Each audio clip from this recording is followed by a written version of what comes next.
Welcome all of you. आज हम पढ़ेंगे rainy season vocabulary. First one, drizzle, हल्की बूंदाबांदी। सेकंड, शावर्स, शावर के रूप में होने वाली बारिश। थर्ड, रेन, यानी कि वर्षा, सामान्य कॉमन शब्द हर प्रकार की बारिश के लिए यूज़ होता है। डाउनपोर, मूसलाधार बारिश, अत्यधिक तीव्र गति से होने वाली वर्षा, जिसे डाउनपोर कहा जाता है। फिफ्थ, फ्लड, बारिश का जल अत्यधिक मात्रा में इकट्ठा हो जाए तो फ्लड यानी बाढ़ का रूप ले लेता है।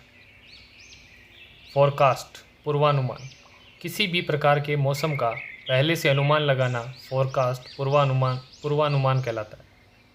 सेवंथ, लाइटनिंग, आकाशीय बिजली जो सिर्फ चमकती हो, आवाज़ नहीं करती। थंडर, बिजली जिसमें चमक के साथ आवाज़ भी होती है, गड़गड़ाहट की। नाइन्थ, रेनबो, इंद्रधनुष, वर्षा ऋतु में दिखाई देने वाला। टेंथ, पडल, बारिश के समय छोटे गड्ढे जो पानी से भर जाते हैं उन्हें पडल पोखर कहा जाता है। Thank you very much.